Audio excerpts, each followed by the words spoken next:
بسم الله الرحمن الرحيم رب اشرح لي صدري ويسر لي أمري واحلل عقدة من لساني يفقهوا قولي أحمدك اللهم يا مجيب كل سائل والصلاة والسلام على من هو أفضل الوسائل وعلى آله وأصحابه ذوي الفضائل أما بعد فأعوذ بالله من الشيطان الرجيم بسم الله الرحمن الرحيم قد جاءكم من الله نور وكتاب مبين صدق الله العظيم وصدق رسوله النبي الكريم الأمين إن الله وملائكته يصلون على النبي يا أيها الذين آمنوا صلوا عليه وسلموا تسليما الصلاة والسلام عليك يا سيدي يا رسول الله وعلى آلك وأصحابك يا حبيب الله مولاي صل وسلم دائما أبدا على حبيبك خير الخلق كلهم منزه عن شريك في محاسنه فجوهر الحسن فيه غير منقاسم محمد تاج رسل الله قاطبة محمد صادق الأقوال والكلم محمد ذكره روح لأنفسنا محمد شكره فرض على الأمم رب صل وسلم دائما أبدا على حبيبك خير الخلق كلهم اللہ تبارک و تعالی جل جلالہ وعم نوالہ واتم برہانہ وعظم شانہ وجل ذکرہ وعز اسمہ کی حمد و ثنا اور حضور سرور کائنات مفخر موجودات زینت بزم کائنات دستگیر جہاں غم گسار زمان سید سروران حامی بے کساں قائد المرسلین خاتم النبیین احمد مجتبی جناب محمد مصطفیٰ صلی اللہ علیہ وآلہ وآصحابہ وبارک وسلم کے دربار گہر بار میں ہدیہ درود و سلام عرض کرنے کے بعد وارثان منبر و محراب ارباب فکر و دانش نہایت ہی معزز و محتشم سامعین حضرات رب ذوالجلال کے فضل اور توفیق سے گوجرانوالا کی سرزمین پر میلاد مصطفیٰ صلی اللہ علیہ وسلم چوک میں آج اس سالانہ اجتماع میلاد کا انعقاد کیا جا رہا ہے۔ میری دعا ہے رب ذوالجلال ادارہ صراط مستقیم پاکستان کے کارکنان اور انجمن میلاد مصطفیٰ صلی اللہ علیہ وسلم کے احباب کی اس کاوش کو اپنے دربار میں قبول فرمائے اور خالق کائنات جل جلالہ ہم سب کو اس عمل پر اجر و ثواب عطا فرمائے۔ ابھی کچھ دیر پہلے حضرت مولانا پروفیسر محمد سلیم اللہ اویسی صاحب اپنے افکار عالیہ کا اظہار کر رہے تھے۔ میں مختصر سے وقت میں چند ضروری گزارشات عرض کرتے ہوئے اپنی بساط و گفتگو کو سمیٹنے کی کوشش کروں گا۔ میری دعا ہے خالق کائنات جل جلالہ ماہ ربیع الاول شریف کے ہر لمحہ کو ہمیں درود و سلام سے معمور رکھنے کی توفیق عطا فرمائے۔ خالق کائنات جل جلالہ نے قرآن مجید برہان رشید میں رسول اللہ صلی اللہ علیہ وسلم کی دنیا میں جلوہ گری کو لفظ نور کے ساتھ تعبیر فرمایا اور فرمایا قد جاءکم من اللہ نور و کتاب مبین، تمہارے پاس اللہ کی طرف سے نور آیا اور روشن کتاب آئی۔ سید عالم نور مجسم شفیع معظم صلی اللہ علیہ وسلم نے جو خود خطبہ میلاد ارشاد فرمایا، اس میں آپ نے اپنے نور کے مختلف احوال کو ذکر کیا اور نور کے سفر کو مختلف مراحل کے لحاظ سے بیان کیا۔ یقیناً ہمارے آقا صلی اللہ علیہ وسلم کا اپنا بیان اس سلسلے میں حتمی حیثیت رکھتا ہے، اور آج ہمیں میلاد شریف کے تذکرے میں رسول اللہ صلی اللہ علیہ وسلم کی اس خطبہ سے بہت سی روشنی میسر آتی ہے اور بہت سی وضاحتیں ہمارے سامنے ہوتی ہیں۔ یہ حدیث شریف جس میں نور کے طویل سفر کو بیان کیا گیا ہے، مصنف عبدالرزاق میں اس کو تفصیل سے ذکر کیا گیا۔ امام عبدالرزاق نے اس کو امام معمر سے روایت کیا ہے، امام معمر نے اس کو امام محمد بن منکدر سے روایت کیا ہے، اور امام محمد بن منکدر نے اس کو حضرت جابر رضی اللہ تعالیٰ عنہ سے روایت کیا ہے، اور حضرت جابر رضی اللہ تعالیٰ عنہ نے رسول اللہ صلی اللہ علیہ وسلم کے سامنے بیٹھ کے اسے سنا ہے اور آگے سب کو سنایا ہے۔ یہ اس حدیث کی سند ہے۔ حضرت جابر رضی اللہ تعالیٰ عنہ کہتے ہیں سألت رسول اللہ صلی اللہ حضرت جابر رضی اللہ تعالیٰ عنہ کہتے ہیں سألت رسول اللہ صلی اللہ علیہ وسلم ان اول شیء خلقہ اللہ، میں نے نبی اکرم صلی اللہ علیہ وسلم سے یہ سوال کیا کہ میرے آقا مجھے یہ بتاؤ کہ اللہ تعالیٰ نے سب سے پہلے کس چیز کو پیدا کیا۔ حضرت جابر رضی اللہ تعالیٰ عنہ کا سوال بھی اپنے اندر کئی جواب لیے ہوئے ہیں۔ آپ کا نبی اکرم صلی اللہ علیہ وسلم سے یہ پوچھنا کہ آپ یہ بتائیں کہ رب نے سب سے پہلے کس چیز کو پیدا کیا، یہ اس بات کا اعلان تھا کہ حضرت جابر رضی اللہ تعالیٰ عنہ کے نزدیک شان نبوت کا تعلق امور غیبیہ سے ہوتا ہے، اور اللہ کے نبی کا کام صرف نماز روزے کے مسائل بیان نہیں کرنا ہوتا، بلکہ ان کے ساتھ ساتھ غیب کی خبریں دینا یہ بھی نبوت کا کام ہے اور نبوت کی شان ہے۔ حضرت جابر رضی اللہ تعالی عنہ نے جب سب سے پہلی چیز کے بارے میں پوچھا کہ جسے رب نے پیدا کیا، تو ہمارے نبی علیہ الصلوۃ والسلام اس کا جواب دیتے ہوئے فرمایا ہوا نور نبی کا یا جابر، جابر وہ تیرے نبی کا نور ہے جسے رب ذوالجلال نے سب سے پہلے پیدا فرمایا ہے۔ اب یہاں پر سید عالم نور مجسم شفیع معظم صلی اللہ علیہ وسلم نے جواب دیتے وقت حضرت جابر رضی اللہ تعالیٰ عنہ کی حوصلہ افزائی بھی فرمائی، اور تعلیم و تعلم کے اندر جو ایک استاد کو اپنے شاگرد کی صلاحیتیں اجاگر کرنے کے لیے اسلوب اختیار کرنا چاہیے وہ بھی واضح فرما دیا، چونکہ اچھا سوال بہت سے دروازے کھولتا ہے اور سوال کو نصف علم کہا جاتا ہے۔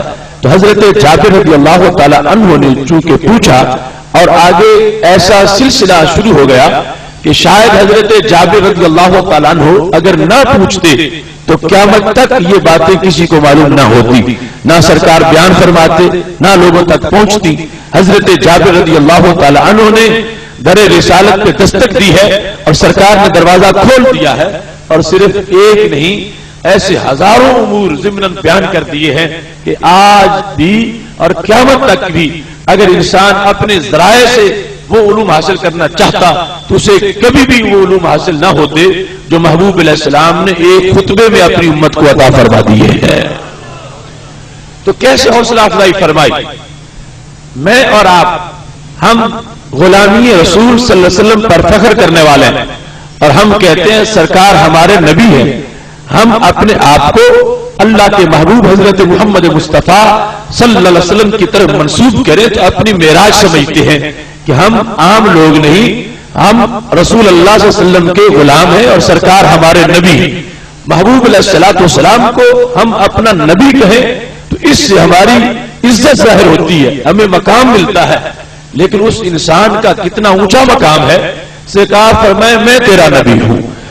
تو حضرت جابر رضی اللہ تعالی عنہ کو جواب دیتے ہوئے میرے محبوب علیہ السلام نے کیا استعمال کیے الفاظ؟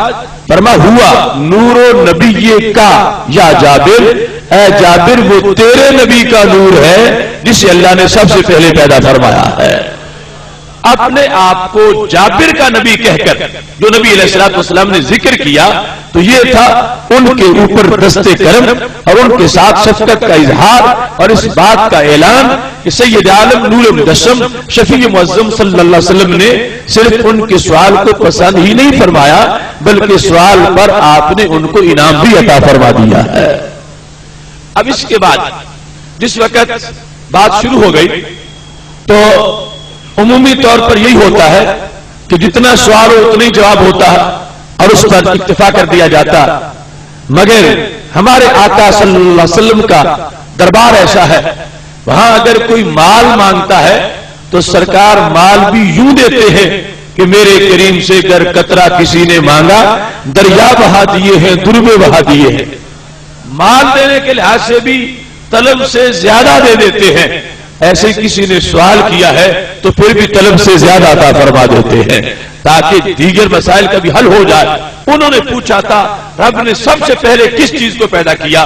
تو میرے نبی علیہ السلام نے فرمایا میں یہ بھی بتاتا ہوں دوسرے نمبر پہ کسے پیدا کیا، تیسرے پہ کسے پیدا کیا، چوتھے پہ کسے پیدا کیا، پانچویں، چھٹے، ساتویں پہ، بلکہ ہزارہا افراد کا اجمالاً ذکر کر دیا کہ رب ذوالجلال نے انہیں کس ترتیب سے پیدا فرمایا ہے. ایسے علوم خالق کائنات جل جلالہ نے ہمارے محبوب علیہ السلام کو دیے ہیں. فرمایا نور کو جب رب ذوالجلال نے پیدا کیا خلق فیہ کل خیر وخلق بعدہ کل شیء، میرے نور کے سائے میں ہر اچھی چیز بنی ہے اور میرے نور کی تخلیق کے بعد ہر شے کو رب نے وجود عطا فرمایا ہے. سب سے پہلے میرا نور ہے. وحین خلقہ اللہ اقامہ اللہ فی مقام القرب 12,000 سنۃ. جب رب ذوالجلال نے میرے نور کو پیدا کر لیا تو خالق کائنات نے میرے نور کو ایک قیام کروایا. کس جگہ قیام؟ وہ مقام قرب ہے جہاں ہمارے محبوب علیہ السلام کا نور اللہ کے سامنے قیام کر رہا تھا. کتنے گھنٹوں کا قیام تھا، کتنے سالوں کا قیام تھا. میرے محبوب علیہ السلام فرماتے ہیں 12,000 سال تک میرے نور نے اللہ کے سامنے مقام قرب میں قیام کیا ہے. یہ یاد رکھنا رب کی بندگی ساری مخلوق کرنے والی ہے، کچھ اپنے حال کے لحاظ سے اور کچھ اپنے افعال کے لحاظ سے، ہر چیز اس کے سامنے عاجز ہے، مگر باقی تمام کائنات کی بندگی کی تاریخ بعد میں ہے. اور میرے محبوب علیہ السلام کے نور کی بندگی جو اپنے رب کی عبادت کر رہے تھے وہ تاریخ سب سے مقدم ہے. ابھی کوئی عابد کائنات میں پیدا نہیں ہوا تھا، صرف معبود کی ذات تھی. اگر قیام کیا ہے اس وقت تو میرے نبی علیہ السلام کے نور نے قیام کیا ہے. اللہ کے سامنے مقام قرب میں 12,000 سال تک جب اس نور کا قیام مکمل ہو گیا ثم جعلہ 4 اقسام. اب خالق کائنات نے اس نور کا اس کو مختلف حصوں میں بانٹا. فخلق العرش من قسم والکرسی من قسم وحملت العرش وخزنت الکرسی من قسم. رب ذوالجلال نے ہمارے نبی علیہ السلام کے نور کے 4 حصے کیے. ایک حصے سے اللہ نے عرش کو پیدا کیا، دوسرے سے کرسی کو پیدا کیا اور تیسرے سے عرش اٹھانے والے فرشتوں اور کرسی کی حفاظت کرنے والے فرشتوں کو پیدا فرمایا. اب سلسلہ پہلی چیز سے آگے نکلا کہ سب سے پہلے میرا نور ہے، دوسرے نمبر پہ عرش ہے، تیسرے پہ کرسی ہے، چوتھے پہ مخصوص فرشتے ہیں جو رب ذوالجلال کا عرش اٹھانے والے ہیں. یہاں سے یہ بات بھی بالکل واضح ہو گئی کہ عرش مخلوق ہے اور عرش یوں نہیں ہے کہ اس کو اللہ کا مکان قرار دے دیا جائے. خالق کائنات اس وقت بھی تھا جب عرش نہیں تھا، عرش بعد میں بنا ہے. عرش مخلوق ہے، اللہ ازلی ہے، ابدی ہے، دائمی ہے اور عرش محدود ہے اور اللہ غیر محدود ہے. لہذا کچھ لوگ آج بیان توحید میں جو عرش کو رب کا مکان کہہ رہے ہیں وہ شریعت مطہرہ کی تعلیمات سے واقف نہیں ہیں. میرے نبی علیہ السلام نے جو بیان توحید کیا ہے اس سے یہ پتہ چلتا ہے اللہ کی شان اتنی بلند و بالا ہے کہ خالق کائنات جل جلالہ عرش سے پہلے موجود ہے اور عرش محدود ہے اور رب ذوالجلال غیر محدود ہے. اور پھر قیامت کا دن آ جائے گا جس وقت رب ذوالجلال سماوات کو لپیٹ دے گا اور سماوات کے لپیٹنے کے باوجود بھی اللہ کی ذات اپنی جگہ موجود رہے گی. تو اس سے پتہ یہ چلتا ہے کہ خالق کائنات جل جلالہ نے عرش کو اپنی تجلیوں کا محور ضرور بنایا ہے، مگر عرش وہ نہیں ہے کہ جسے اللہ کا مکان قرار دیا جائے یا عرش پر اللہ کو مستقر قرار دیا جائے. رب ذوالجلال نے عرش کو اپنے جلووں کا محور بنایا ہے. اب اس وقت پہلی تقسیم ہو گئی چوتھے حصے کو. ثم اقام الجزء الرابع فی مقام الحب 12,000 سنۃ. رب ذوالجلال نے ہمارے نبی علیہ السلام کے نور کو ایک دوسرا قیام کروایا. اب مقام کا نام مقام محبت تھا اور قیام 12,000 سال کا تھا. جس وقت ہمارے نبی علیہ السلام کا نور 12,000 سال تک مقام محبت میں اللہ کے سامنے موجود رہا اب اس نور کی مزید پرورش ہوئی، اسے مزید نوازا گیا تو خالق کائنات جل جلالہ نے اس کے مزید آگے شعبے بنا دیے. ثم جعلہ اربعۃ اقسام، اب اس کی خالق کائنات جل جلالہ نے 4 قسمیں بنا دی. کیا کیا بنا اس نور سے؟ فخلق اللوح من قسم والقلم من قسم والجنت من قسم. اس نور کے ایک حصے سے رب نے لوح کو پیدا کیا، دوسرے سے قلم کو پیدا کیا، اور تیسرے سے رب ذوالجلال نے جنت کو پیدا فرمایا. اب دیکھو قلم کے بارے میں یہ حدیث صحیح میں موجود ہے کہ اللہ نے اسے پیدا کیا، فرمایا اکتب، اے قلم تو لکھ. اس نے پوچھا کیا لکھوں؟ تو خالق کائنات نے فرمایا ما کان، جو کچھ ماضی میں ہو چکا سب کچھ لکھ، چونکہ تجھے بعد میں پیدا کیا ہے تو اس سے پہلے کا بھی جہان ہے. تو قلم کا اتنا علم ہے کہ اس کو رب ذوالجلال کے فضل سے یہ آتا ہے کہ ماضی میں کیا ہو چکا ہے میں وہ لکھ دوں. تو جن کے نور سے پیدا ہونے والے قلم کا اتنا علم ہے، وہ صاحب نور کے علم کا علم کیا ہوگا. اور پھر لوح محفوظ،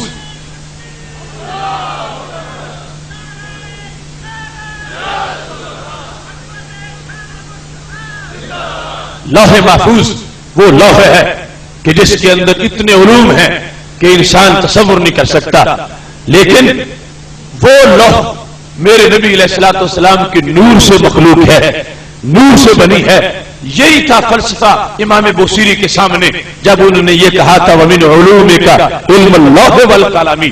میرے محبوب تمہارا سارا علم تو وہ بہت زیادہ ہے، لیکن اس علم کے ایک حصے کو لوح کا علم کہا جاتا ہے اور ایک حصے کو قلم کا علم کہا جاتا ہے. لوح و قلم کا علم ہمارے نبی علیہ السلام کی علوم کا ایک جزو ہے، پورا علم اس سے کہیں زیادہ ہے، اور اس میں کسی کو شرک کا اندیشہ نہیں ہونا چاہیے. لوح کا علم وہ اللہ کے علم کو محیط نہیں ہے کہ رب کو جتنا کچھ آتا ہے وہ سب کچھ لوح میں لکھا ہوا ہے. نہیں، لوح مخلوق ہے، اس میں جو کچھ ہے اگرچہ ہمارے لحاظ سے اس کا تصور مشکل ہے مگر رب کے لحاظ سے وہ محدود ہے. وہ لوح وہ قلم میرے نبی علیہ السلام کے علوم کا ایک حصہ ہے، اور ہمارے نبی علیہ السلام کا علم اللہ کے علم کے آگے یوں ہی ہے جیسے سمندر کے آگے ایک قطرہ ہوتا ہے. لیکن شان دی ہے میرے رب ذوالجلال نے محبوب علیہ السلام کو اتنی کہ لوح کو علوم کا مرکز بنایا ہے، اور یہ بتایا ہے کہ جن کے نور کی تجلی میں اتنا علم ہے ان کے نور کا علم کتنا زیادہ ہوگا. اب جس وقت مقام محبت میں یہ چیزیں بن گئی، لوح بھی، قلم بھی اور جنت بھی. اور جنت کا معاملہ بھی یہ ہے، آج ہر حسن و جمال کا آخری حوالہ وہ جنت قرار دیا جاتا ہے. جنت کی نعمتیں، جنت کا حسن، جنت کا جمال، جنت کے اندر مختلف چیزیں. تو جو جتنا بھی جنت کا جمال ہے وہ بتا رہا ہے کہ جن کے نور کے عکس میں اتنا فیض ہے ان کے اپنے نور کا جمال کتنا ہوگا. اور پھر جنت کے لفظ کے اندر ہی یہ ہے کہ اس کا مطلب ہوتا ہے چھپی ہوئی چیز. جیم اور دو نون جہاں اکٹھے آ جائیں اس لفظ کے اندر چھپا ہوا ہونا ضرور ہوتا ہے. جس طرح جنون ہے، جن ہے، جنت ہے، جنان جو باطنی اعضاء کو کہا جاتا ہے، یہ چھپی ہوئی چیز ہے. اور اس کے اندر جو کچھ ہے میرے محبوب علیہ الصلوۃ والسلام نے اس کا انچ انچ بیان فرمایا ہے. اور یہ واضح کر دیا گیا اس حدیث شریف میں کہ اور ہیں جن کے لحاظ سے جنت کو چھپایا گیا ہے، جن کے نور سے جنت کو بنایا گیا ہے، وہ جانتے ہیں کہ رب ذوالجلال نے جنت میں کیا کیا رکھا ہوا ہے. اب جو چوتھا حصہ تھا ثم اقام الجزء الرابع، پھر رب ذوالجلال نے جو چوتھا حصہ تھا نور کا اس کو ایک اور قیام کروایا. اب مقام کا نام تھا مقام الخوف. کتنی دیر تک؟ ثم اقام الجزء الرابع فی مقام الحیاء 12,000 سنۃ.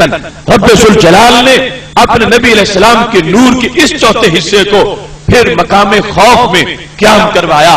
اور یہ قیام بھی چند گھنٹوں کا نہیں تھا، یہ قیام بھی 12,000 سال کا تھا. 12,000 سال تک ہمارے نبی علیہ السلام مقام خوف میں رب کے سامنے آپ کا نور موجود رہا. ابھی حضرت آدم علیہ السلام کی تخلیق نہیں ہوئی، ابھی کسی نبی کی روح بھی نہیں بنی. میرے محبوب علیہ الصلوۃ والسلام کا نور اللہ کے دربار میں قیام کر رہا ہے. اب تجلیوں کی برسات ہوتی رہی. اس کے بعد کیا ہوا؟ ثم جعلہ اربعۃ اجزاء، رب ذوالجلال نے اب اس کو 4 حصوں میں تقسیم کیا. فخلق الشمس من جزء والقمر والکواکب من جزء والملائکۃ من جزء. مقام خوف میں جب کوس کر لیا ہمارے نبی علیہ السلام کے نور نے تو رب نے 4 حصے بنا دیے. ایک حصے سے سورج کو بنایا, دوسرے سے چاند ستاروں کو بنایا, اور تیسرے سے اللہ نے فرشتوں کو پیدا فرمایا.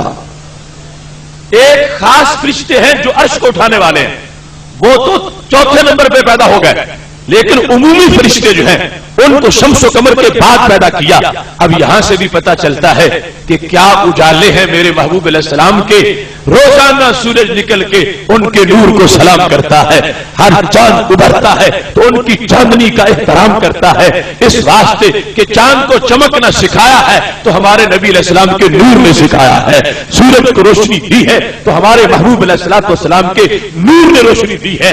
اس لیے ہی تو اقبال کہا کرتے تھے, اے کہ پرتو تیرے ہاتھ کا مہتاب کا نور, چاند بھی چاند بنا پاک اشارہ تیرا. چشم ہستی صرف دیدہ آما ہوتی, دیدہ کن میں گر نور نہ ہوتا تیرا. یا رسول اللہ صلی اللہ علیہ وسلم, یہ تمہارے نور کا سرما دنیا کی آنکھ میں لگا تو دنیا کو دیکھنا نصیب ہوا, ورنہ کائنات میں اندھیرا ہوتا. اور تمہارے نور کی خیرات ہے کہ چاند چمکتا نظر آتا ہے, سورج اپنی کرنیں بکھیرتا نظر آتا ہے. شمس اور قمر ان کے سارے نور میں ہمارے محبوب علیہ السلام کا نور ان کو چمکانے والا ہے. اور یہی وجہ ہے اعلی حضرت مجدد دین و ملت امام اہل سنت حضرت امام احمد رضا خان فاضل بریلوی رحمۃ اللہ علیہ نے سورج اور چاند ستاروں کا تعارف کرواتے ہوئے یہ فرما دیا تھا, جن کو خود سے مہر سمجھا ہے جہاں منعمو, ان کے خانے جود سے ہے ایک نان سوکھتا. بر کی انگشت نبی چمکی تھی اس پر ایک بار, آج تک ہے سینہ ماہ میں نشان سوکھتا. لوگوں, جس کو تم سورج کی ٹکیا کہتے ہو مجھ سے پوچھو اس کا تعارف کیا ہے. فرمایا یہ میرے محبوب علیہ السلام کے دسترخوان کی ایک جلی ہوئی روٹی ہے. جن کی جلی ہوئی روٹی اتنی چمکے ان کے چہرے کی چمک کتنی ہوگی, اور جن کی جلی ہوئی روٹی پہ زمانہ گزارا کرے ان کی اچھی بھلی روٹیوں کا عالم کیا ہوگا. جس کو تم چاند کہتے ہو بر کی انگشت نبی چمکی تھی اس پر ایک بار. میرے نبی علیہ السلام کا چہرہ تو چہرہ رہ گیا, انگلی اتنی خوبصورت ہے کہ ایک دن انگلی کو اٹھایا تھا, انگلی سے اتنا نور نکلا تھا, چاند اس نور کا مقابلہ نہ کر سکا تھا. انگلی کا نور چاند پہ غالب آ گیا, چاند مغلوب ہو گیا. پر میں آج تک ہے سینہ ماہ ہو گیا, پر میں آج تک ہے سینہ ماہ میں نشانے سوکھتا. محبوب نے انگلی ایک بار اٹھائی تھی مگر چاند اس رگڑ کا داغ آج تک نہیں مٹا سکا. سورج چاند ان کے نور سے پیدا ہوئے اور فرشتوں کو بھی نور سے پیدا کیا گیا. اب جو چوتھا حصہ تھا اسے مزید رب نے سفر کروایا. ثم اقام الجزء الرابع فی مقام الرجا 12,000 سنۃ. رب ذوالجلال نے چوتھا حصہ جو نور تھا اس کو مزید ایک کورس کروایا. اب جو مقام تھا اس کو شریعت نے مقام رجا کہا ہے, یعنی امید کا مقام.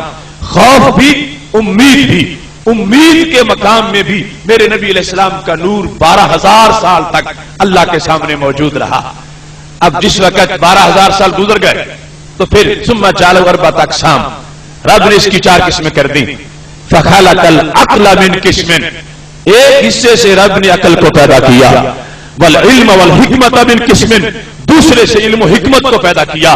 والعصمت والتوفیق من قسم, تیسرے سے رب نے عصمت اور توفیق کو پیدا فرمایا. دیکھو کیا فیض ہے میرے محبوب علیہ السلام کا. آج اور قیامت تک کے لیے حضرت آدم علیہ السلام سے لے کر اور قیامت تک آخری انسان تک عقل کے جتنے کمالات ہیں, عقل کی جتنی ایجادات ہیں اور عقل کی جتنی تصریفات ہیں اور عقل کے جتنے کارنامے ہیں, یہ لوٹ کے میرے محبوب کی دہلیز میں پہنچتے ہیں. چونکہ عقل کی روشنی پیدا سرکار کے نور سے ہوئی ہے, عقل کا وجود سرکار کے نور سے ہے. انسانی عقل کا جو ماخذ ہے وہ میرے نبی علیہ السلام کے نور کا ہے. لہذا عقل سلیم تب ہوگی کہ جہاں سے چل کے آئی ہے اس جگہ کا احترام کرے، اس جگہ کا ادب کرے، اس جگہ کو سلام کرے. اور وہ عقل عیار ہے یا عقل بدماش ہے کہ جس جگہ سے بن کے آئی ہے اس جگہ کا ادب بھول گئی ہے، اس کے سامنے چلاک بنتی ہے، اس کو تانے دیتی ہے. مبارک حق پرستو، تمہارا یہاں بیٹھنا اس بات کی دلیل ہے کہ رب نے تمہاری عقل کو عقل سلیم بنایا ہے.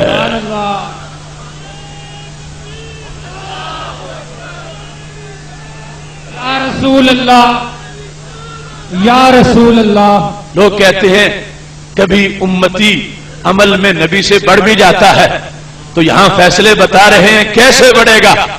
کوئی کہتا ہے میں نے 10 حج کر لیے، نبی علیہ السلام نے 1 حج کیا تھا، تو شریعت بتا رہی ہے تیرے 10 وہاں سے ہی شروع ہوئے ہیں. سرکار نہ ہوتے تو تجھے حج کا پتہ کیسے چلتا؟ وہ طواف کرتے وقت جو عقل تمہیں میسر تھی وہ تو سرکار کا نور ہے، تیرا کمال کہاں سے آ گیا؟ اور ان ساری چیزوں کے علاوہ یہ بات کوئی نہیں سوچتا کہ 60,000 سال تک جن کے نور نے ظہور سے پہلے رب کی بندگی کی ہے ان تک کس کی بندگی پہنچ سکتی ہے؟ رب ذوالجلال کے سامنے میرے محبوب علیہ الصلوۃ والسلام کا نور اس نے قیام کیا. اللہ نے اسی نور سے ایک حصے کو عقل بنا دیا، دوسرے کو علم و حکمت بنا دیا، تیسرے کو عصمت و توفیق بنا دیا. توفیق ہر کسی کو جو نیکی کی ہے یہ توفیق بھی اللہ نے میرے محبوب کے نور سے پیدا فرمائی ہے. اب جو چوتھا حصہ تھا اللہ نے پھر اس کو ایک قیام کروایا. ثم اقام الجزء الرابع فی مقام الحیاء 12,000 سنة. رب ذوالجلال نے پھر محبوب علیہ الصلوۃ والسلام کے نور کو ایک اور قیام کروایا اور مقام کا نام مقام حیا تھا. اور کتنا قیام تھا؟ 12,000 سال تک میرے نبی علیہ السلام کا نور حیا کے مقام میں رب کے سامنے موجود رہا. شاید تم نے توجہ کی ہو، اب تک میں اس حدیث کے جو متن کو پڑھ رہا ہوں تو 5 مرتبہ 12ویں کا ذکر آ چکا ہے. لوگ آج بھولے ہوئے ہیں، کہتے ہیں نہیں 11 ہے یا 9 ہے. میں کہتا ہوں یہ دنیا بنی نہیں تھی، ابھی عدد کا دیگر وجود ہی نہیں تھا. رب ذوالجلال بار بار 12ویں کو معین فرما رہا تھا. اگر مقام قرب ہے تو پھر بھی 12,000 سال، اگر مقام محبت ہے تو پھر بھی 12,000 سال، اگر مقام حیا ہے تو پھر بھی 12,000 سال، اگر مقام رجا ہے تو پھر بھی 12,000 سال، اگر مقام خوف ہے تو پھر بھی 12,000 سال. اور اس کے بعد آگے دوسرا مرحلہ ہے حجابات کا، تو رب ذوالجلال نے حجابات بھی 12,000 بنائے جن میں محبوب کے نور کو رکھا. تو ایک حدیث میں 6 مرتبہ رب نے 12ویں کا تذکرہ فرمایا ہے. اب یہاں پر رب ذوالجلال نے جو کمالات اس نور کو عطا کیے، چھٹا جو 5واں قیام تھا مقام حیا کے اندر، میرے محبوب علیہ السلام فرماتے ہیں رب نے جب 12,000 سال نور پر قیام حیا میں مکمل ہو گئے تو اللہ نے نظر رحمت سے میرے نور کو دیکھا تو کیا ہوا؟ فرمایا میرے نور کو پسینہ آ گیا. نور کو پسینہ آیا. تو اتنا علم ہے میرے محبوب علیہ السلام کا کہ پسینے کے قطرے بھی گن کے بتا دیے. میرا تو 1,024,000 فرمایا جو پسینہ آیا تو قطرے 1,24,000 تھے. فخلق اللہ من کل قطرۃ روح نبی اور روح رسول. فرمایا ہر قطرے سے رب نے ایک نبی یا ایک رسول کی روح کو پیدا فرما دیا ہے.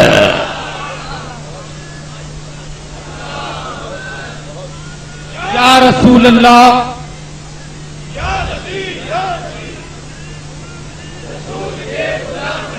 دیکھو میرے محبوب علیہ السلام کا علم کتنا ہے.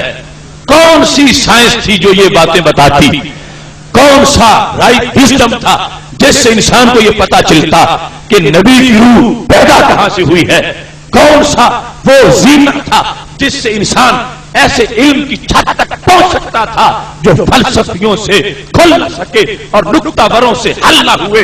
وہ راز ایک کملی والے نے بتلا دیے چند اشاروں میں. اب دنیا قیامت تک یہ علم ہضم کرتی رہے گی. میرے محبوب علیہ السلام نے چند لمحوں میں مالا مال فرما دیا ہے. سند میں نے پہلے بیان کر دی.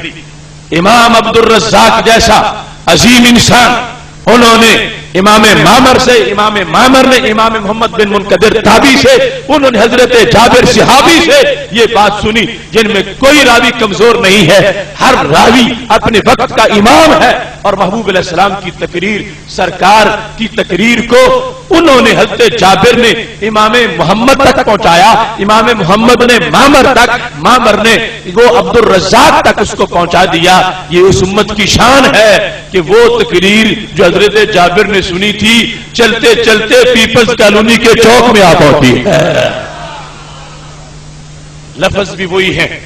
اور یہ شرف ہے اس امت کا، پہلی امتیں اپنے نبیوں پر اترنے والی کتاب بھی یاد نہ کر سکی، یہ امت ان کے خطاب بھی یاد رکھتی ہے، اور خطاب بھی محفوظ ہے۔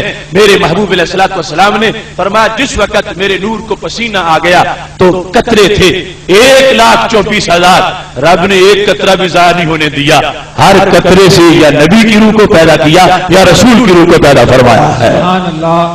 اور یہ بات ذہن میں رکھنا، ابھی انبیاء کرام علیہ السلام کے جسم پیدا نہیں ہوئے، ابھی تو حضرت آدم علیہ السلام بھی پیدا نہیں ہوئے، اور یہ نور اپنا 60,000 سال کا سفر طے کر چکا تھا، 5 مقامات میں 12,000 سال گزرے، تو 60,000 سال کا سفر اس نور کا گزر چکا تھا۔ اب آگے تخلیقات ہو رہی ہیں، جو کچھ ہوا ہے اس نور کے سامنے ہوا ہے، کوئی چیز ایسی نہیں جو اس سے پہلے مخلوقات میں سے موجود ہو۔ ابر حسن عقد غیب نہیں جنہیں سامنے سب کچھ بنایا گیا، اس نور کے سامنے ہر چیز پیدا ہوئی ہے، اس واسطے ان کی یہ شان ہے کہ یہ بتاتے ہیں پہلے نمبر پر کیا ہے، دوسرے نمبر پر کیا ہے، اور پھر یہ بھی بتاتے ہیں کہ قیامت برپا ہوگی تو پھر کیا ہوگا، جنت پہنچو گے تو پھر کیا ہوگا۔ ما کانا کا علم بھی رکھتے ہیں، ما یکونو کا علم بھی رکھنے والے ہیں۔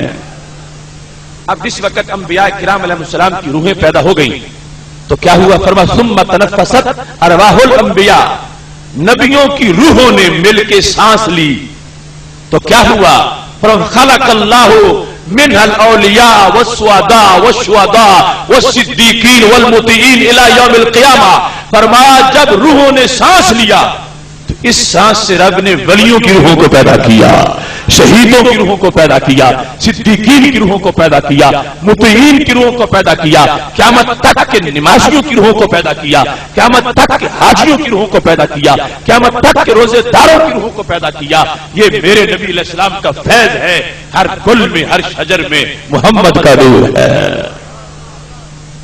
اب انبیاء کرام علیہ السلام کی روحیں میرے محبوب علیہ السلام کے نور کے پسینے سے ہیں، تو یہی وہ فلسفہ تھا جو امام بوصیری کہنے لگے انما مثل صفاتک للناس کما مثل النجوم الماء۔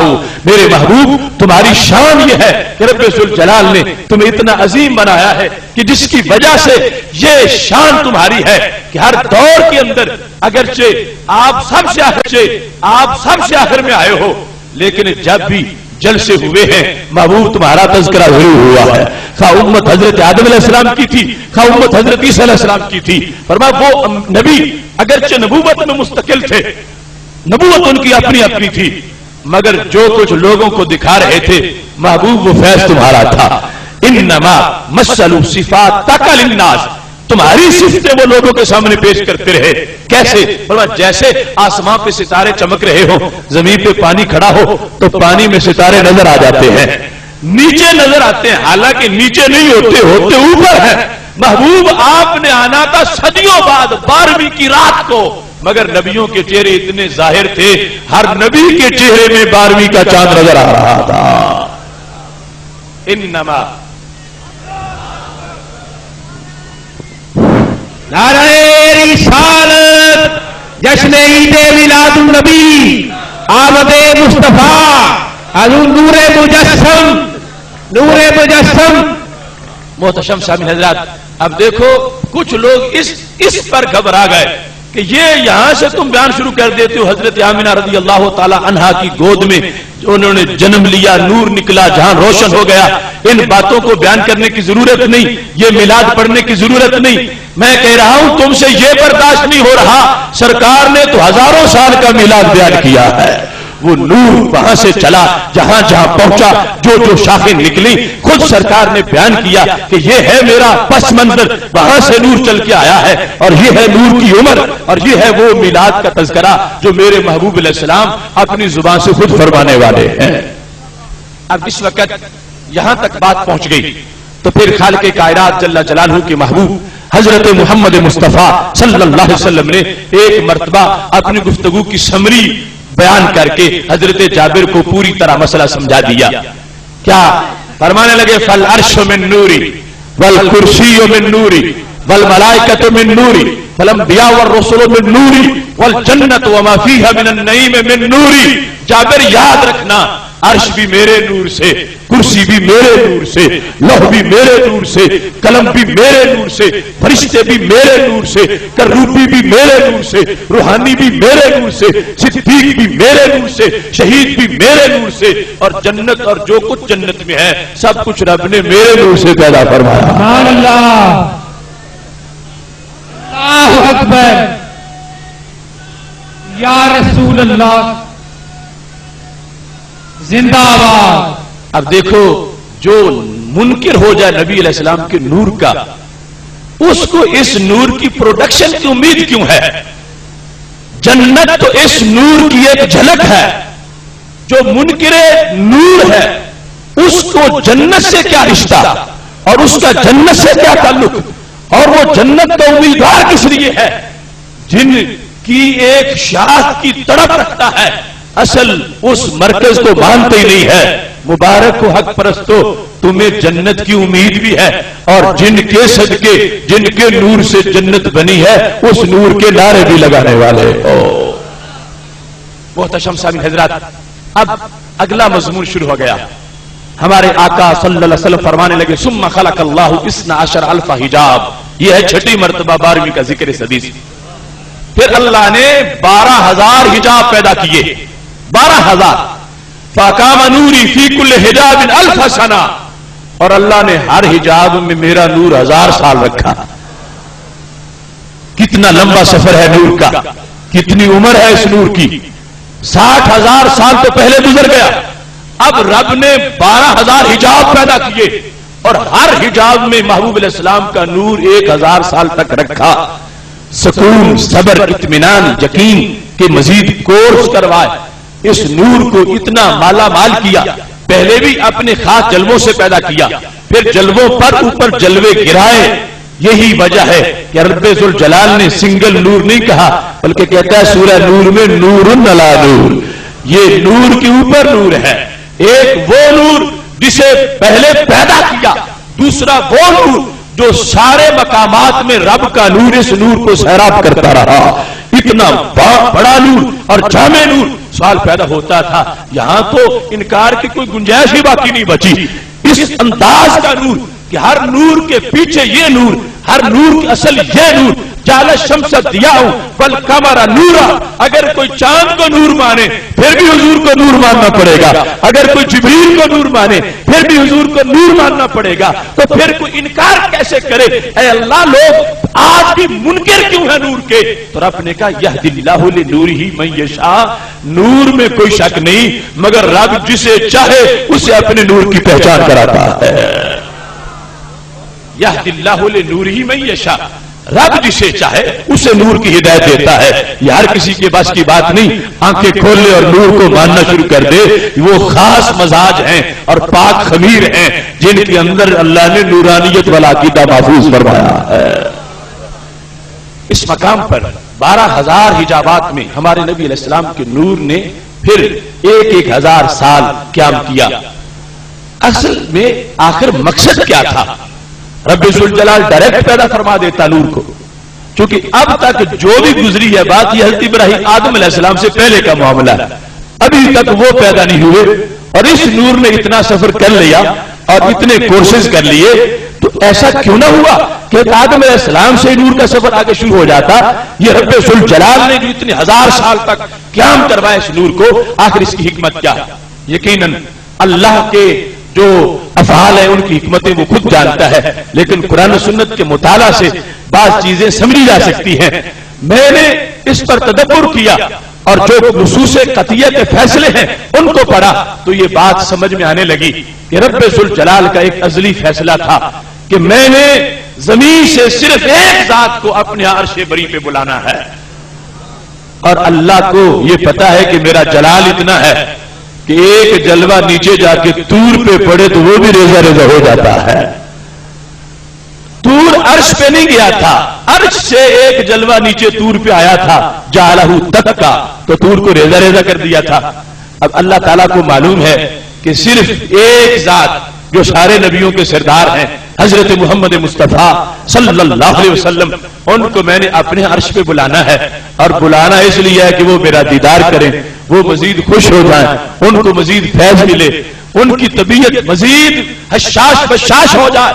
زمین پر کفار نے رستے بند کیے ہوئے ہیں، وہ شیب ابی طالب کے واقعے پیش آ رہے ہیں۔ اللہ نے ازل سے منصوبہ بنایا ہوا تھا کہ جس وقت اس طرح لوگ میرے محبوب پر رستے بند کرنے لگ جائیں گے اور شیب ابی طالب میں معصور ہونے کے واقعات بننے لگیں گے اور کافر سوچنے لگیں گے کہ شاید ہم ان کو روک لینے میں کامیاب ہو جائیں گے، تو اللہ نے طے کیا ہوا تھا میں رستہ آسمان کی طرف کھول کے بتاؤں گا، اے پاگل مشرکو، جن کی راہیں آسمان میں کھلی ہوں ان کی راہیں زمین میں کون بند کر سکتا ہے؟ سبحان اللہ۔ بلانا تھا اپنے محبوب علیہ السلام کو اپنے ہاں عرش پہ، اور جلال اتنا ہے کہ وہ نیچے آ کے پہاڑوں سے بھی برداشت نہیں ہوتا، تو پھر خالق کائنات نے فرمایا میں نور کو اتنی ریہرسل کرواؤں گا اپنے جلووں کی، بار بار جلوے پڑیں گے، یہ نور برداشت کرے گا، بار بار اس نور کو اپنے جلووں سے سیراب کروں گا، اس نور کا مزاج اتنا مستحکم ہو جائے گا کہ اگر معراج کی رات سدرہ پر جبریل رک جائیں یہ عذر کرتے ہوئے لو تنوت ان بلت اللہ ترکتو کہ اے محبوب پورا بھی آگے گیا تو میں جل جاؤں گا، آگے ایریا بڑا سخت ہے، رب کے جلوے مجھے جلا کے راکھ کر دیں گے، تو خالق کائنات نے محبوب کو پہلے تیار کر رکھا تھا کہ یہ وہاں نہیں رکیں گے، یہ عرش پہ جائیں گے، کمان کے دو سروں سے کھڑی ہو کر میرا دیدار بھی کریں گے، گھبراہٹ بھی طاری نہیں ہوگی، جل کے راکھ بھی نہیں ہوں گے، بے ہوش بھی نہیں ہوں گے، طبیعت پہ بوجھ بھی نہیں آئے گا۔ تو خالق کائنات جل جلالہ نے ہزار سال تک اپنے محبوب کے نور کو اپنے نور کے جلووں کے نیچے رکھ کر ان کو پورا تجربہ کرا دیا، معراج کی رات دیکھتے بھی رہے اور مسکرا کے رب کی شان بیان کرتے بھی رہے۔ سبحان اللہ۔ ورنہ جبریل علیہ السلام کا بھی تو نور تھا، جب کہنے لگے لو دنوت الملک اللہ ترکتو، محبوب میں بے وفا نہیں ہوں، ساتھ ضرور جاتا، مگر جا کے بھی آپ نے تنہا ہی رہنا ہے، میں نے بھی جل جانا ہے، آپ نے تنہا ہی رہنا ہے، چونکہ اگلی راہوں میں میں نہیں جا سکتا، سدرہ سے 1 انچ کے بعد پورے کے بعد آگے وہ جلوے شروع ہو جاتے ہیں جو میرا نور نہیں برداشت کر سکتا، میں جل جاؤں گا۔ تو معذرت بڑے ادب سے کی، یہ نہیں کہا میں نہیں جا سکتا، یہ کہا جا کے بھی ساتھ نہیں دے سکتا، میں تو جل جاؤں گا، اور ساتھ یہ بتا دیا محبوب آپ جا سکتے ہیں میں نہیں جا سکتا۔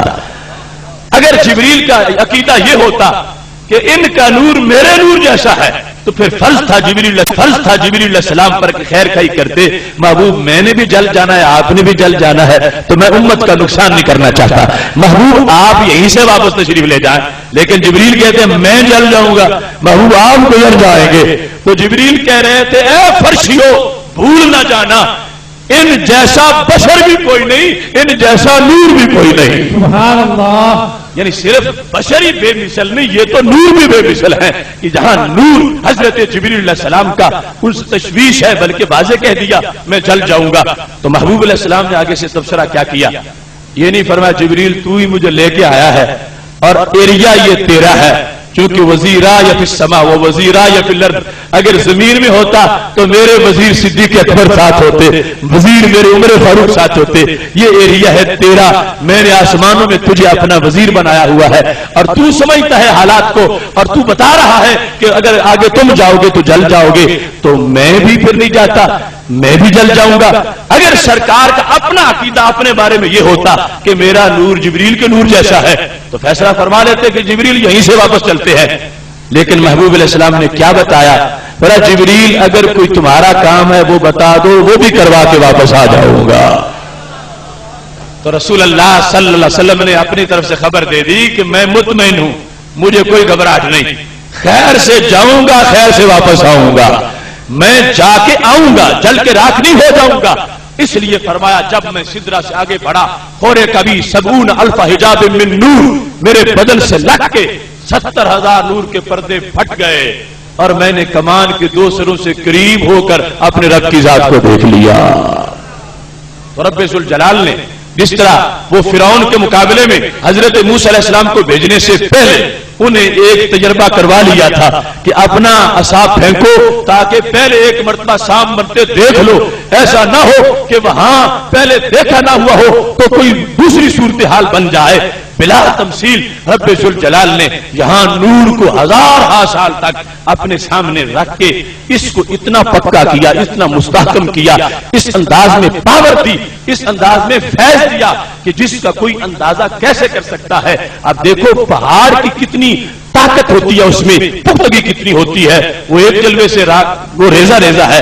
سرکار نے کروڑوں جلوے معراج کی رات اپنے پیکر پہ برداشت کیے، گھبرائے بھی نہیں، آنکھ جھپکی ہی نہیں ہے، تو پتا چلا کہ رب ذوالجلال نے ساری مخلوقات میں سے جس مخلوق کو سب سے زیادہ پاور دی ہے وہ بدن میرے محبوب علیہ السلام کا ہے۔ اب جس وقت اس چیز کو رسول اللہ صلی اللہ علیہ وسلم نے اس حدیث نور میں اور خطبہ میلاد میں بیان کر دیا، اور اس کے بعد جب 12,000 حجاب میں میرا نور 1000 سال مکمل کر چکا تھا تو خالق کائنات جل جلالہ نے پھر میرے نور کو آگے جب حضرت آدم علیہ السلام کو پیدا کر دیا تو میرے نور کو ان کے اندر منتقل فرما دیا، ان سے حضرت شیس علیہ السلام میں نور آ گیا۔ اب یہ بھی میلاد کا سلسلہ ہے، فرمایا کان ینتقل من طاہر الی طیب ومن طیب الی طاہر، میرا نور منتقل ہوتا گیا پاک پشتوں سے پاک رحموں کی طرف، پاک رحموں سے پاک پشتوں کی طرف، یہاں تک کہ رب نے میرا نور حضرت عبداللہ رضی اللہ تعالیٰ عنہ کی پشت میں پہنچا دیا، وہاں سے سیدہ آمنہ رضی اللہ تعالیٰ عنہا میں منتقل ہوا اور ان کی گود سے یہ نور 12ویں کی شب کو ظاہر ہو گیا۔ تو رسول اللہ صلی اللہ علیہ وسلم کا یہ بیان کرنے کا مقصد کیا تھا کہ میری امت پڑھے اور لوگوں کو بتائے کہ سرکار کا میلاد کیا ہے، کیسے نور کا سفر شروع ہوا، کہاں تک نور پہنچا، کیسے نور ظاہر ہوا، اور سید عالم نور مجسم شفیع معظم صلی اللہ علیہ وسلم نے لفظ جو استعمال کیے طیب اور طاہر کے، رب پاک پشتوں سے پاک رحموں کی طرف میرا نور جہاں بھی گزرا رب نے اہتمام کیا کہ کسی آلودہ جگہ پہ نور نہیں رکھنا، کسی آلودہ جگہ پہ نور کی گزرگاہ نہ بنے، جہاں جہاں سے یہ نور گزرا اللہ نے ہر مقام کو ہر قسم کی آلودگی سے غبار سے پاک رکھا، شرک سے بڑھ کے کوئی گندگی نہیں، شرک سے بڑی کوئی نجاست نہیں، اور اگر ایک مقام بھی ایسا مانا جائے کہ جو معاذ اللہ شرک سے بھرا ہوا تھا اور ان کی پشت میں سرکار کا نور تھا تو اس سے نور کے تقدس کے تقاضے جو ہے وہ پورے نہیں ہوتے۔ سوچنے کی بات ہے رب نے 60,000 سال تک اور 80,000 سال تک جس نور کو اتنے مقدس پردوں میں رکھا پھر اس کو گندی جگہ میں رکھنا تھا، ایسا نہیں ہے۔ فرمایا من طیب الی طاہر ومن طاہر الی طیب، جو حضرت آدم علیہ السلام سے لے کر سیدہ آمنہ رضی اللہ تعالی عنہا کی گود تک اور میرا نور جہاں جہاں سے گزرا ہے اللہ نے ہر جگہ کو پاک پیدا فرمایا ہے۔ اس واسطے اس خطبہ میں یہ بھی ذکر آ گیا کہ ہمارے نبی علیہ السلام کے سلسلہ نسب کے بارے میں یقین کیا ہو جانا چاہیے، آپ کے والدین کے بارے میں عقیدہ کیا ہونا چاہیے۔ آج یہ بھی فتنہ ہے کہ لوگ ہمارے محبوب علیہ السلام کے والدین کی طرف عجیب و غریب لفظوں کی نسبت کر دیتے ہیں اور گستاخانہ جملے بولتے ہیں۔ میرے محبوب علیہ السلام نے خود اپنے مجمع میں اپنی صدارت میں وہ نعتیں سنی جن میں آپ کے آباء و اجداد اور آپ کے والدین کی جو تقدیس ہے اس کو بیان کیا جاتا رہا۔ اگر کوئی گڑبڑ ہوتی تو سرکار خود ٹوک دیتے کہ جو شان میری بیان کرو یہ تو صحیح ہے مگر میری امی کی شان یہ بیان نہ کرو، میرے ابا جی کی شان یہ بیان نہ کرو۔ نہیں، محبوب علیہ الصلوۃ والسلام نے سن کے قبول فرمایا ہے اور خود بیان بھی کیا ہے کہ میرا جتنا سفر گزرا ہے ایک جگہ بھی شرک کی آلودگی والی نہیں تھی۔ لم ازل انقل من اسلاب الطیبین الی ارحام الطیبات، پاک پشتوں سے پاک رحموں کی طرف میرا نور منتقل ہوتا چلا گیا ہے۔ ابن کثیر میں وہ حضرت اسواد بن کارب کی نعت موجود ہے جو رسول اللہ صلی اللہ علیہ وسلم کو ملنے کے لیے مدینہ شریف پہنچے، یمن کے تھے لیکن انڈیا میں آئے ہوئے تھے اس زمانے میں، اور جن ملا اور اس نے کہا سواد چلو مدینہ شریف، اللہ کے نبی کا جا کے کلمہ پڑھو۔ سواد نے ایک دن خواب دیکھا، دوسرے دن پھر تیار ہو گئے۔ جب عرب شریف میں پہنچے سرکار کا مجمع لگا ہوا تھا، سواد ابھی پہنچے نہیں تھے، محبوب علیہ السلام نے پہلے ہی آنے کی خبر دے دی۔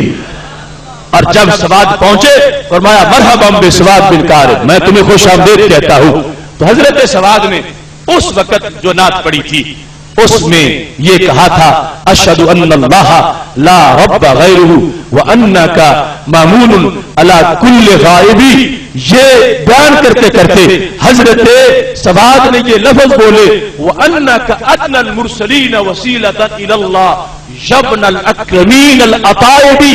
اے میرے محبوب، رب کی طرف ہر نبی ہی وسیلہ ہے مگر آپ سب سے قریب ترین وسیلہ ہے۔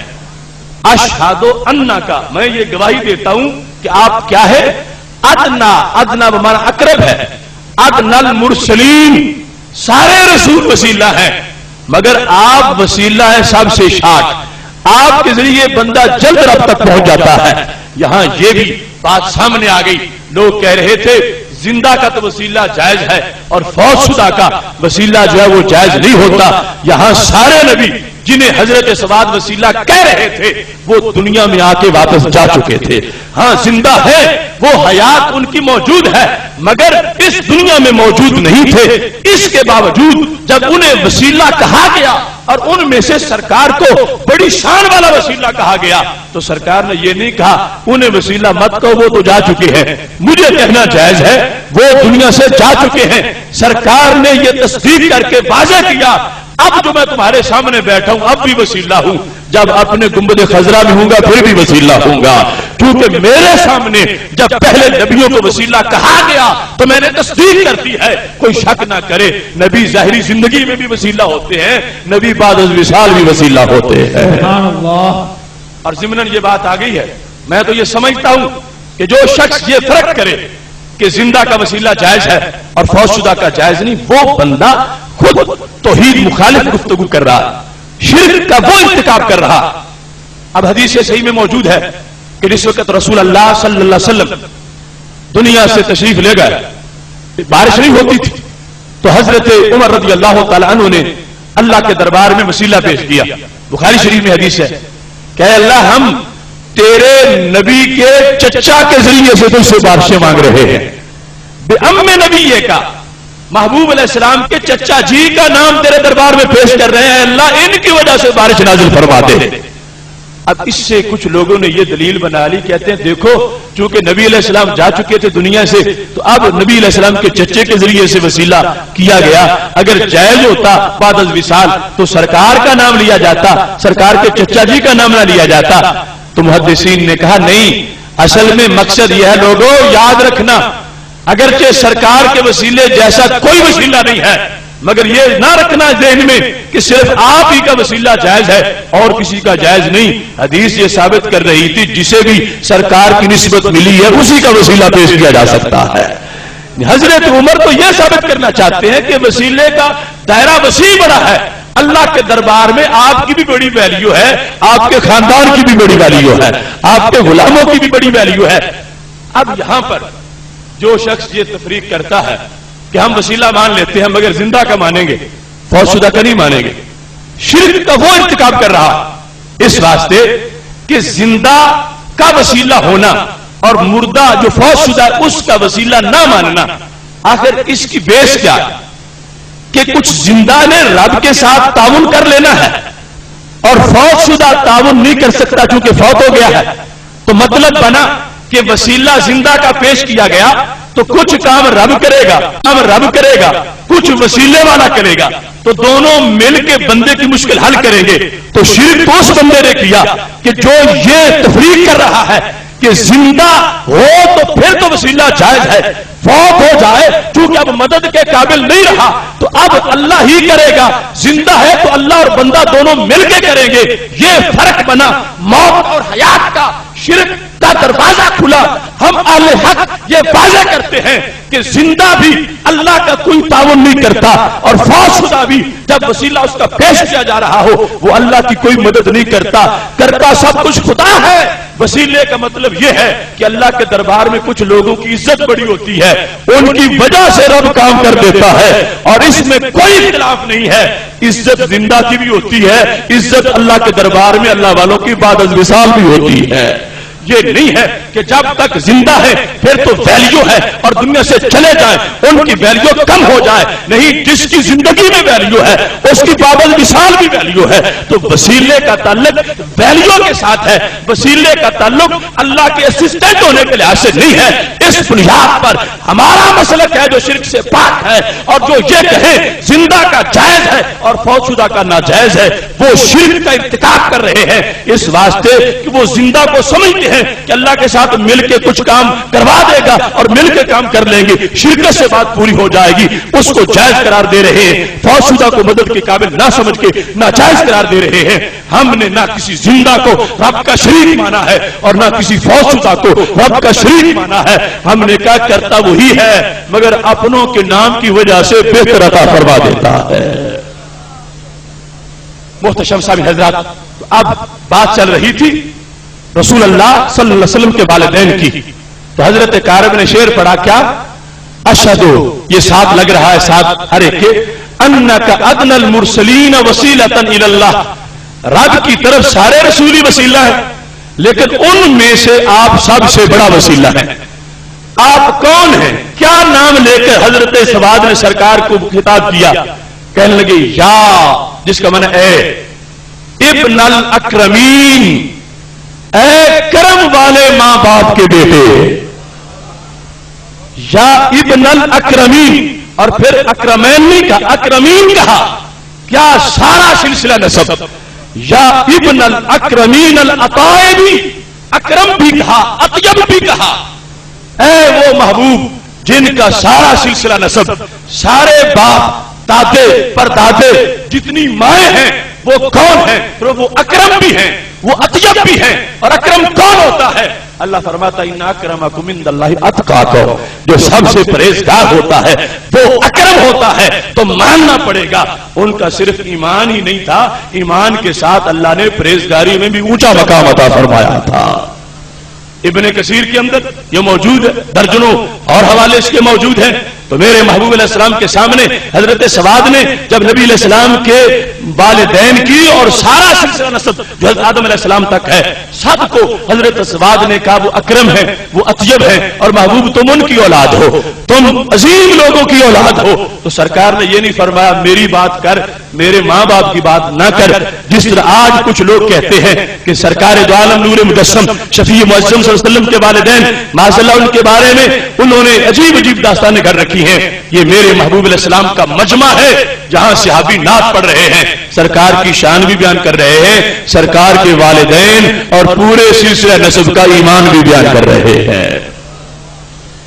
اس واسطے محبوب علیہ السلام نے خود فرمایا تھا میرا نور منتقل ہوتا آیا اطیب سے پاک سے, پاک کی طرف طیب سے طاہر کی طرف, یہاں تک کہ رب ذوالجلال نے مجھے دنیا میں ظاہر فرما دیا. اور 4 اپنے لقب بیان کیے. اخرجنی, اللہ نے مجھے ظاہر کیا دنیا کی طرف, تو میں کس حالت میں تھا؟ سید المرسلین وخاتم النبیین ورحمۃ للعالمین وقائد الغر المحجلین. جب میں گود آمنہ میں تھا, اپنی امی جی کی گود میں میں سید تھا, میں سردار تھا رسولوں کا. اس وقت بھی میں جب باہر آیا میں جلوہ گر ہوا کائنات میں, تو اس حالت میں کہ سید المرسلین اور اس حالت میں کہ خاتم النبیین.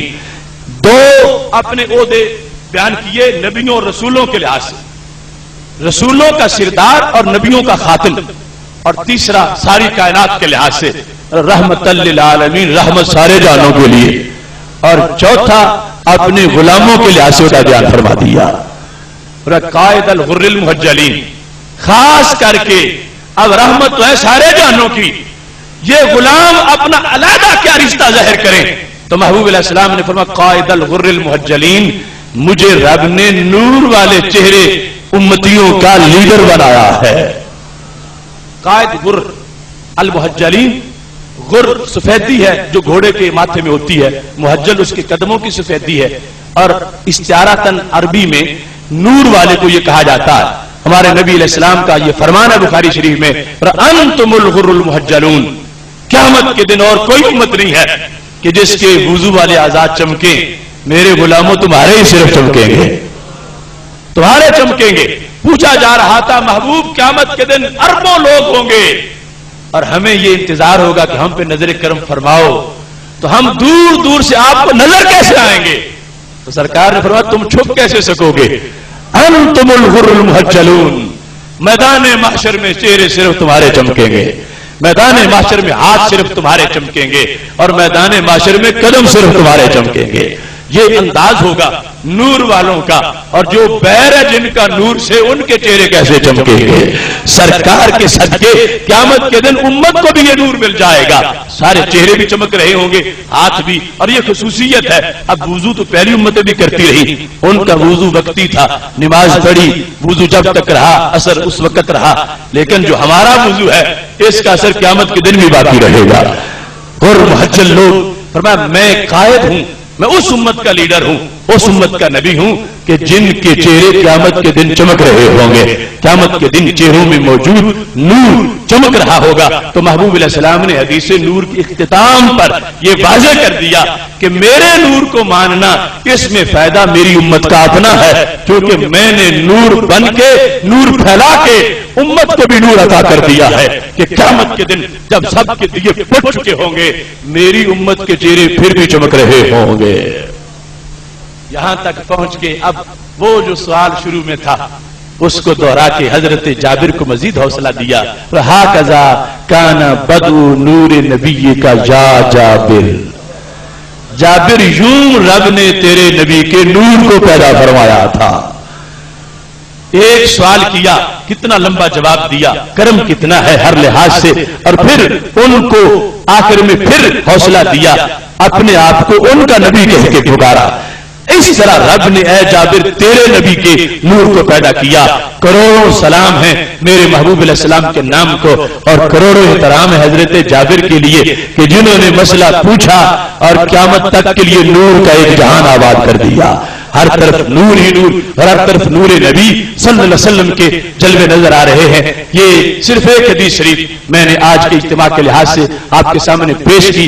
سند کی ذمہ داری ہماری ہے، سند میں نے بیان کر دی، مضمون میں نے بیان کر دیا، اسے پھیلاؤ اور دنیا والوں کو بتاؤ ہم نے محفل میلاد کو گھڑا نہیں ہے، ہم نے تو اسے حدیث نور سے پڑھا ہے۔ یہ سید عالم نور مجسم شفیع معظم صلی اللہ علیہ وسلم کا نور ہے۔ اور پوچھو ان سے جو اپنے طرف حدیث کی نسبت بیان کرتے ہیں، اپنے آپ کو اعلی حدیث کہتے ہیں، ریڑیاں لگانے والے، اور لقب وہ لیتے ہیں جو اماموں کا ہے۔ اہل الحدیث ساری تاریخ کے اندر ائمہ حدیث کو کہا گیا ہے، بدعوں کو اہل حدیث نہیں کہا جاتا۔ اہل حدیث علمی نام ہے، ایک کریڈٹ ہے، ایک جو اسپیشلسٹ انسان ہوتا ہے یہ اس کا لقب ہے۔ اور آج بھی یہ سند ہمارے پاس ہے، دکھاؤ ان میں جو سرکار کے ان لفظوں کو آج تک ان کے کسی بندے نے مجمع میں بیان کیا ہو، ریکارڈ ان کا اٹھا لو، ان کی سی ڈیز کیسٹیں، کوئی ایک ان کا عالم کہ جس نے یہ لفظ جو نبی علیہ السلام کی زبان سے نکلے ہیں، یہ بھی تو حدیث ہے اور یہ متن ہے میرے محبوب علیہ السلام کا۔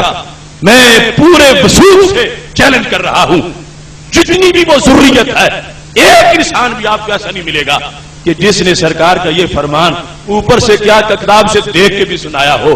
یہ تمہارے خادموں کی شان ہے کہ جن کو رب نے اصل میں حدیث کا علم اور حدیث کی شان دی ہے۔ یہ حافظ الحدیث کا فیضان ہے کہ ان کے شاگرد بھی حدیثوں کے صفحے کے صفحے مجموع میں پڑھتے نظر آ رہے ہیں۔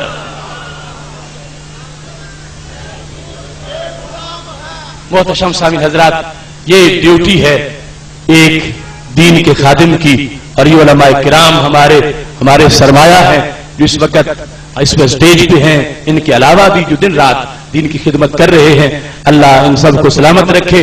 ہمارا ادارہ صراط مستقیم کا ایک منشور جو کعبے میں مسجد حرام میں بیٹھ کے لکھا تھا، اور اس کے اندر ساری باتوں کو اس دن لکھ دیا تھا۔ آج جو کچھ بھی ہو رہا ہے یہ کوئی نئی چیز نہیں، پہلے دن ان ساری چیزوں کو پیش نظر رکھ کے یہ سارا کام شروع کیا گیا تھا. ہمیں محسوس ہے، ہمیں پتہ ہے، ہمیں لوگوں کی جو نکلتی آہیں ہیں وہ سنائی دیتی ہیں، ہمیں جلتے خرمن سے دھواں نکلتا نظر آتا ہے، ہمیں جہاں تک ہماری ضرب پہنچی ہے اس کا بھی ادراک ہے.